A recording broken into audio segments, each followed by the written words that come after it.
Welcome to another edition of the Gridiron Report, brought to you by Red Ritter Outfitter, the fans' favorite since 1975. I'm Jared Johnson. I'm joined by the mighty Joe Yeager. My Joe, man, we got a big one. I don't know about you, but I think I even said in one of our rapid fires that this was one of the games I was looking forward to most going into the season, because there are so many storylines for Texas Tech versus Baylor, which is the kickoff set for 6:30 p.m. Central Time here at the Jones. I believe the game will be televised on ESPN2, but you have so much of the staff, Mighty Joe, coming from Baylor, including, of course, Joey McGuire.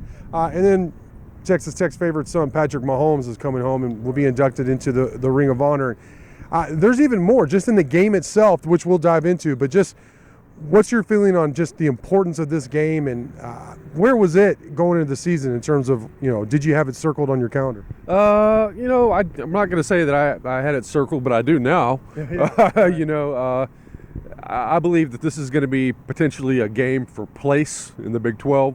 These are two teams that are pretty evenly matched, and I think this could be one of those deals where the winner of this game, it's okay, one team finishes third in the Big 12, one finishes fourth, one finishes fifth, that sort of thing.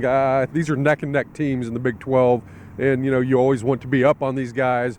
And of course, overall, not that it really matters perhaps in a certain respect, but the overall series between Baylor and Texas Tech is either dead even or Baylor's up by one. Yeah. So you want to, I personally want to see them get up. It's like Tech and Baylor and Tech and Oklahoma State and Tech and somebody else are just neck and neck, these series. And so here's an opportunity, to get moving on that series and gain the leg up there. So I would like to see that. Yeah, I'm glad you mentioned that. Both teams are 4-3 overall and 2-2 in the Big 12. This was just like last week against West Virginia when we were talking about it's such a big game for positioning. They're the same records.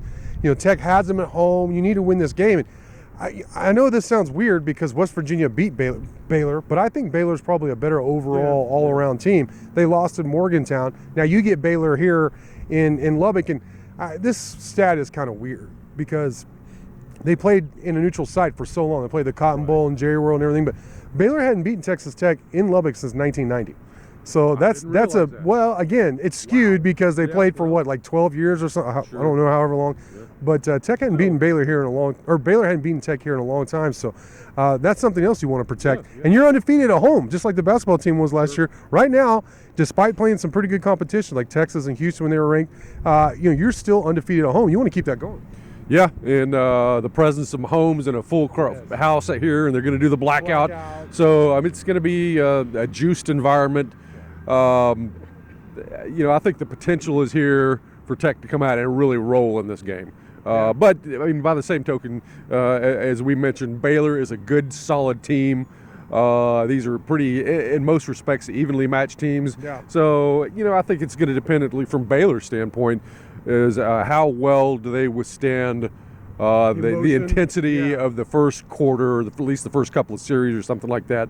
If it's tight at the end of the first quarter, then it could be a battle all the way down to the end. But if Tech opens it up, like they did against West Virginia, 14-3, then Tech could be ready to roll. And then, it's interesting that you mentioned about handling the emotion and Baylor and all that. This is the defending Big 12 champs. Yeah. So they've been there. But then again, they lost a lot of guys to the NFL. Yeah. So what is this team, Joe? When you watch Baylor play, what stands out about the Bears? Well, their defense concerns me more than their offense. Yeah, me too. They're really just, sound all the way across the board. There's nothing comes really easy against these guys. I think what's really could be the pivot here between Tech's offense and Baylor's defense is what happens in the red zone, because Baylor is very good in red zone defense. I think they're allowing 52% touchdowns once you get down there, which is a really good number. But Tech has been good once they get in the red zone and scoring touchdowns. So that could be the flashpoint area there. We'll have to see what Tech does when they get down there. If they punch it in on Baylor for touchdowns, then Tech is probably going to win this game. But if they're kicking a lot of field goals, Baylor's rising up and getting those stops down there, then it could be a little bit tough. Baylor has a really good front seven. I don't remember their names, and I apologize, but their nose guard is one of the best, if not the best, in the Big 12. And then I really like one of their linebackers who just is a sideline-to-sideline guy. very much like Christian Merriweather, to be honest. So those front guys, those front 6 or 7, I think are going to be like, who wins that? If Texas Tech's tempo, which was a big topic on Monday, and Tech's offensive line wins out against that front 6 or 7 or not, and I think Dennis Wilburn, the center, needs to have a big game because he's going to have his hands full. That dude, that nose guard, is 360 pounds, and he can move. He's an athlete, so that's going to be a real challenge for him. And he had a really good game last week against West Virginia, and a pretty dang good defensive line. So I think that's going to be a huge matchup, Joe. Yeah, I agree. And, looking on to the other side of the ball, I think Tech has an advantage in one major respect, in that Baylor gives up a lot of quarterback pressure. Yeah. They don't throw it that much, really, comparatively speaking, to somebody like Tech, for instance. But when they do throw, they tend to shape and get some heat on him a lot. Yeah. I think they've given up something like 14 sacks, which, considering how relatively little they throw, that's a lot of pressure per pass thrown. And Tech can get after the quarterback pretty good. Right. I think Tim DeRuyter is kind of licking his chops on this one, and this is an opportunity, as much as he likes to bring the pressure. Yeah. I think that could really be a big factor in this game. And then Tech on the back end, and their pass defense is as good as anybody in the Big 12 probably. So Baylor could have some problems throwing the football at all against Texas Tech. So then they're going to rely on their running game. Now they can run the ball. They got a guy named Reese, who's he's on pace to get 1,000 yards rushing this season. But any offense, if you can make them one-dimensional in the first half, and you can lock down on them in that one dimension in the second half, then you have a good chance of winning. So I like Tech's chances defensively, but a lot of it is going to have to do with getting pressure on the quarterback, I think. Coach McGuire was non-committal in terms of the quarterback situation, but I feel like we have to address it. The fans want to hear us talk about the quarterbacks. That's why I ask Coach McGuire about it every week. That's why I bring it up to you. I know y'all want to hear about it. I mean, it's Baron Morton's team, right? I flat out asked Coach, is this Baron's team, or is there going to be a competition? He said there's going to be a competition, and that Shuck earned that right. Just because he got hurt, he shouldn't, there should at least be a competition this week.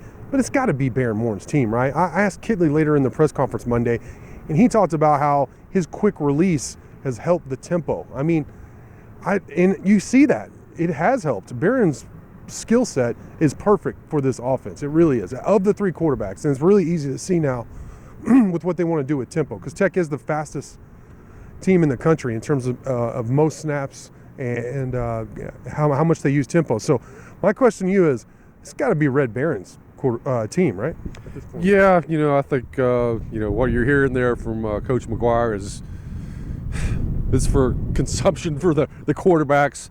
Sure. Those guys want to believe they're still in the thick of this thing, right. But I think deep down inside, Joey McGuire knows what the score is. Right. And look at it.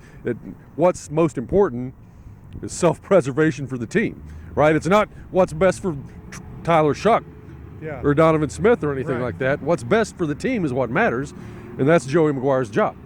And it's pretty clear now that, after 2 really excellent outings in a row, in one game he had a bum leg in the second half, and the other game he's hacking up bagels before the game. So he hasn't been 100% for an entire game yet, and still he's accomplished what he has. Come on, man. That's pretty clear. I would be absolutely shocked if Baron isn't the guy, and if he doesn't play 85, 90, 95% of the snaps at quarterback, even all the snaps if it goes down to the wire. Yeah, and McGuire's teased that for months now, that all 3 quarterbacks will play at they have a package for them to play at the same time. I'm ready to see it at this point. What is it going to be? And I think I have a pretty good idea, of some of the pieces, but we'll have to see. I hope it works after all this tease, the big buildup. But it's prediction time. You kind of let off saying you thought Tech could possibly win this one big. I just want to say I think this is going to be a close game. I think it's going to be a dogfight. I do think Tech wins like a 3 or 4 point game, but how do you see it playing out, Joe? Yeah, I'm going to go with Tech by a touchdown. Okay. I think they cover. What's the spread? 2.5 points right now. Like you saw, 2.5. Yeah. So I'm going to go with Tech by 7, and it's kind of the way I saw the West Virginia game last week, in that I don't think the score is going to be quite as close as the final score would indicate. I think Tech probably runs out on them a little bit. Baylor makes a little bit of a charge late, but never really too much in doubt. I think Tech wins this fairly handily despite just a 7-point spread. I think the difference in if it's a close one or if Tech blows them out is how they do against Baylor's running game. I'm a little afraid that Baylor will have some success. How much will probably determine, who's right there, to be honest. But we'll have to see. Can't wait. Sold out, blacked out game. Patrick Mahomes coming home, 6:30. I mean, against an in-state rival, there's a lot of excitement with this game. I can't wait for it to kick off. But for now, my Joe Great stuff as always. Thank you all for watching, and until next time.